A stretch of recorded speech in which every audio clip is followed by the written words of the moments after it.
আজও দেশের ফিলিং স্টেশনগুলোতে জ্বালানি তেলের জন্য অপেক্ষা করছেন অসংখ্য মানুষ। 28শে ফেব্রুয়ারি মধ্যপ্রাচ্যে যুদ্ধ শুরুর পর থেকে এই অবস্থা চলছে। সরবরাহে ঘাটতির অজুহাতে অনেক পাম্প তেল বিক্রি বন্ধ করে দিয়েছে। সরকার অবশ্য বলছে দেশে জ্বালানি তেলের কোনো ঘাটতি নেই। এ বিষয়ে জানাতে রাজধানীর আসাদ গেট থেকে যোগ দিচ্ছেন সহকর্মী দিলশাদ আনি। অ্যানি, 1 মাসের বেশি সময় ধরে পাম্পগুলোতে জ্বালানি তেলের জন্য দীর্ঘ সময় অপেক্ষা করতে হচ্ছে। আজকের অবস্থা কেমন দেখছেন?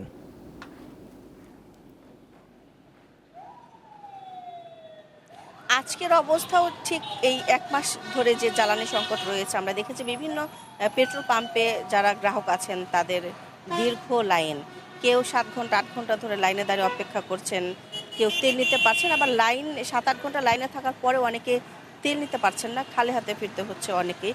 আর এই মুহূর্তে আসাদ গেটের যে ফিলিং স্টেশনের সামনে আমি আছি, সেটি গুরুত্বপূর্ণ একটি জায়গায়। এখানে সংসদ ভবন আছে, ইলেকশন কমিশনের যে সচিবালয় আছে সেটিও রয়েছে। তো গুরুত্বপূর্ণ যারা কর্মকর্তা আছেন, অফিস যারা আছে, বেশিরভাগ তারা কিন্তু এই ফিলিং স্টেশন থেকেই তেল নিয়ে থাকেন। আমরা পেট্রোল পাম্পের কথা বলেছি, পাম্পের যে দায়িত্বরত যারা আছেন এই মুহূর্তে এই যে দেখতে পাচ্ছেন এটি কিন্তু এখন বন্ধ রয়েছে, তেল সরবরাহ বন্ধ রয়েছে।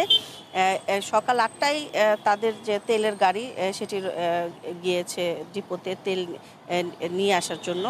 আমরা কথা বলেছি এখানে যারা আছেন তারা বলেছেন যে আসলে পর্যাপ্ত পরিমাণ তেল তারা পাচ্ছে না। তাদের এছাড়া আরও অন্যান্য যে ফিলিং স্টেশন আছে তাদের সাথেও কথা বলেছি।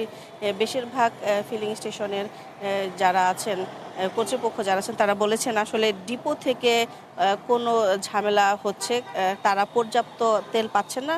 সাধারণত তারা 2-3 গাড়ি তেল পেতেন, কিন্তু এখন 13,500 লিটারের যে গাড়ি আছে সেই একটি গাড়ি মাত্র তারা তেল পাচ্ছেন, এবং সেই তেল পাওয়া সাপেক্ষেই যে গ্রাহক যারা আসছেন তাদেরকে দিতে পারছেন। তো এই যে দেখছেন একটি বন্ধ আছে, তাদের তেল সরবরাহ করতে পারবেন সেটি জানিয়েছেন যে 2টার পর, আনুমানিক 2টার পর তারা সরবরাহ শুরু করতে পারবেন। কিন্তু এই যে পেছনে আমি আপনাদের দেখাতে চাই যে দীর্ঘ সারি যেটি গণভবন থেকে শুরু হয়ে এই আসাদ গেট পর্যন্ত এসেছে, এবং মোহাম্মদপুর থেকেও এই লাইনটি এসেছে। দীর্ঘ যে লাইন দেখতে পাচ্ছেন, যে গাড়ির যে লাইনটা আমরা দেখতে পাচ্ছি, ব্যক্তিগত গাড়ির লাইন, এর পাশে রয়েছে মোটর সাইকেল যে আরোহী যারা আছেন, চালক যারা আছেন তাদের লাইনও রয়েছে। এই যে দেখেছেন যে রোদে অনেকেই দাঁড়িয়ে থাকতে পারছেন না, গাছের নিচে যেভাবে পারছে বসে আছেন, অপেক্ষায় আছেন যে তারা তেল নেবেন।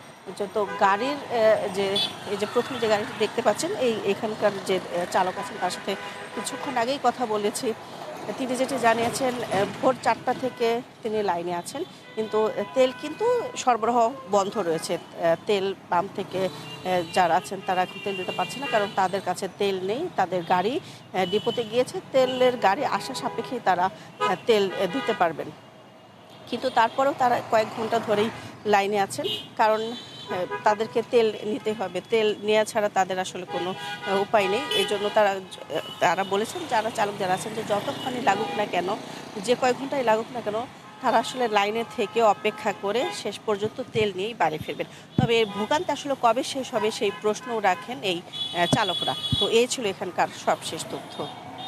জি, ছিলেন দিলশাদ আনি। আপনাকে ধন্যবাদ। জ্বালানি তেলের খবর নিয়ে এবার নারায়ণগঞ্জ থেকে যোগ দিচ্ছেন সহকর্মী গৌতম সাহা। গৌতম, নারায়ণগঞ্জের পাম্পগুলো গ্রাহকের চাহিদা মতো জ্বালানি তেল দিতে পারছে কি? সেখানে বর্তমান অবস্থা আমাদের জানাবেন।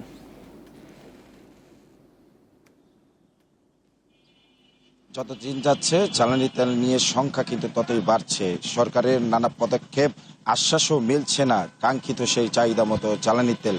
দীর্ঘ সময়ে অপেক্ষা করে মানুষ তার কাঙ্ক্ষিত তেল না পেয়ে তেক্ত বিরক্ত হচ্ছে সাধারণ মানুষ, এবং ভ্রাম্যমাণ আদালতের কালোবাজারি এবং অবৈধ মজুদ ধরার পরও থামানো যাচ্ছে না কিন্তু অবৈধ মজুদ, যার কারণে বিপাকে পড়ছেন নিম্ন এবং সাধারণ মানুষের যারা গ্রাহক রয়েছেন তারা।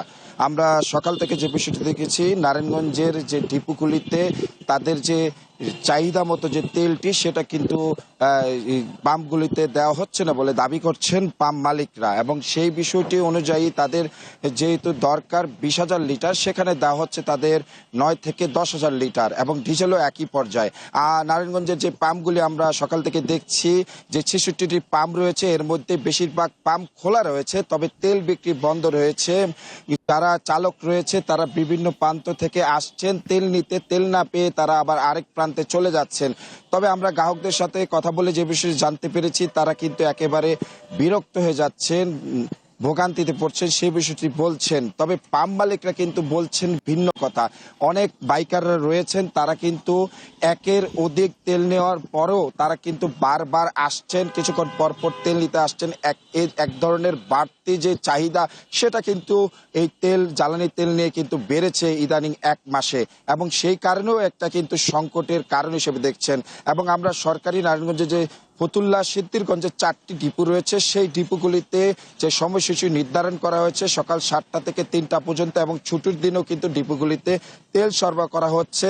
কাকে কতটুকু তেল দেওয়া হবে সেই তেলের চার্ট কিন্তু ডিপোগুলির সামনে টানিয়ে দেওয়া হয়েছে, এবং নারায়ণগঞ্জের ডিপোগুলি থেকে প্রায় 15 থেকে 16টি জেলায় কিন্তু এই তেলটি সরবরাহ করা হয়, এবং পাম্পে এবং অন্যান্য এজেন্টের মাধ্যমে দেওয়া হয়। এবং পাম্পগুলোতে আমরা দেখেছি তেলের যে অকটেনের দাম এবং ডিজেলের দাম নির্ধারিত করে কিন্তু টানিয়ে দেওয়া হয়েছে। সেই সাথে এই পাম্পটিতে কতটুকু মজুত রয়েছে সেই হিসাবটিও কিন্তু এখানে টানিয়ে দেওয়া হয়েছে। অর্থাৎ এখানে আমরা যে বিষয়টি দেখেছি, এই পাম্পটিতে অকটেন ইতিমধ্যে শেষ হয়ে গেছে, তাদের কিছু পরিমাণ ডিজেল রয়েছে, সেই ডিজেলটি কিন্তু দিচ্ছেন, এবং চালকরা এখানে অকটেনের জন্য আসছেন, তারা কিন্তু তাদের কিন্তু বলে দেওয়া হচ্ছে তেল শেষ হয়ে গেছে, যার কারণে তারা আরেকটি পাম্পে যাচ্ছেন। এবং কাছাকাছি আরেকটি পাম্পে আমরা যে বিষয়টি দেখেছি, সেখানে কিন্তু একেবারে সকাল থেকে তেল বিক্রি বন্ধ রেখেছেন।